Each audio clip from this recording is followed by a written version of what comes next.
Coming up on Mountain News this morning, people here in the Commonwealth experience a major shift in temperatures during the weekend, and one Kentucky county gets a bit closer to having a brand new addiction recovery center. Dedicated to Eastern and Southern Kentucky, this is WYMT Mountain News this morning.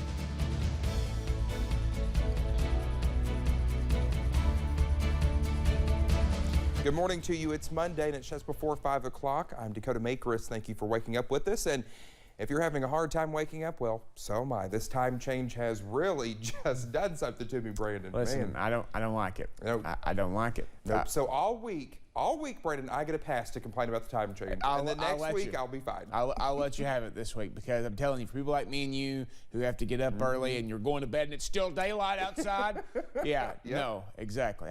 They can have this daylight saving time. I want standard time back. Anyway, let's get into it this morning. We're taking a look at the camera network there along I-75, and a little bit of frost there on the camera lens, but otherwise some black ice, your main issue out there. Temperatures all depends on where you're at. 40 in Prestonsburg and Jackson this morning, but everybody else is in the 20s and 30s so far this morning. Looks like the coldest spot is Clintwood at 24, at least at the moment. Frost scrape alert for you as you head out the door. Give yourself a couple extra minutes to get those cars cleaned up this morning. I actually started mine before I left the house because I knew as soon as I got into the 20s that it would be on the colder side and frosted over. A little extra coffee this morning, especially if you're still reeling from daylight saving time kicking in, springing forward an hour there. Maximum needed there for some areas because of the temperature. Out the door forecast back this morning after a long hiatus, and you'll see temperatures climbing into the low 60s this afternoon under mostly sunny skies. Dakota?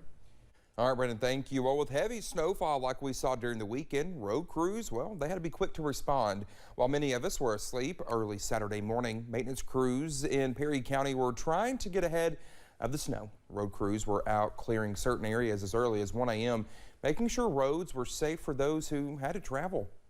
We really, in a situation like this, just go out, head into it. When it all comes so quick, we're prepared for it, but when it gets like this, that's all you can do is go in head first. Although much of the snow has melted, you are asked to continue to be careful if you have to get on the roads this morning. Well, the wintry weather caused a mess for one Eastern Kentucky County road crew. We are told no one was hurt in these pictures. Harlan County Judge Executive Dan Mosley said that more than half of the county's trucks went off the roads Saturday and had to be pulled out by either their mechanic or tow trucks. He asked drivers to be patient with crews as they worked to clear roads in slick conditions. Road crews across the region had their hands full during the weekend. The Mount Vernon Fire Department shared this photo on its Facebook page of an overturned camper trailer. The wreck happened on I-75 southbound near mile marker 53. And dramatic shifts in weather like we saw during the weekend can be especially dangerous for the homeless population. Jenny Ramsey and her volunteers with the Catholic Action Center did their best to let those experiencing homelessness in Lexington know that the weather was about to change for the worse. Well, she says first responders and police made night rounds, collecting anyone they saw and taking them to a shelter, but that itself created another problem. Numbers of those who are experiencing homelessness has dramatically increased. COVID has also been the big challenge. Ramsey says they had to limit numbers of volunteers and the number of those who could stay at their shelter. She says their hope and prayer is that the weekend storm was the last real hit of wintry weather.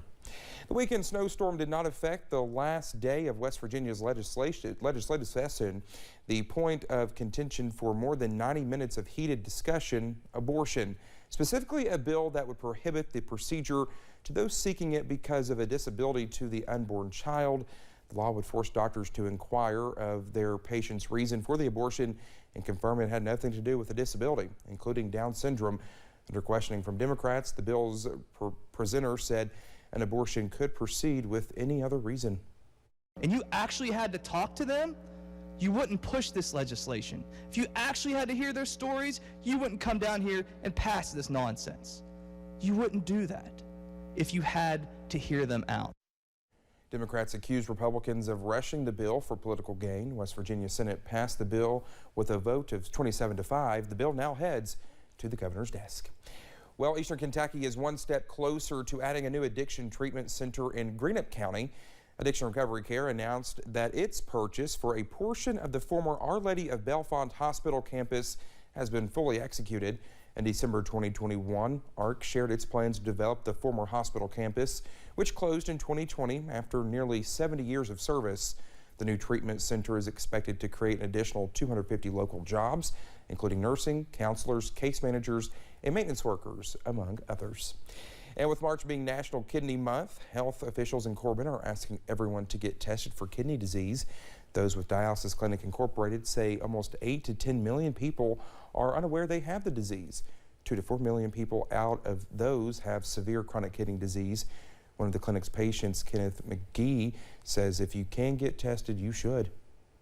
I wasn't checked, and maybe if I was checked, I could have saved myself a lot of, unnecessary stuff going on. Health officials say you should always talk to your primary doctor first whenever the disease is in question. Well, thank you so much for getting your Monday morning started with us here on Mountain News this morning. When we come back, a new study suggests man's best friend may also be doctor's best friend. We'll have those details in just a few minutes. After a wintry mess this weekend, the sunshine will make it feel more like spring this week. I'll have the latest forecast in about 3 minutes. Tune in.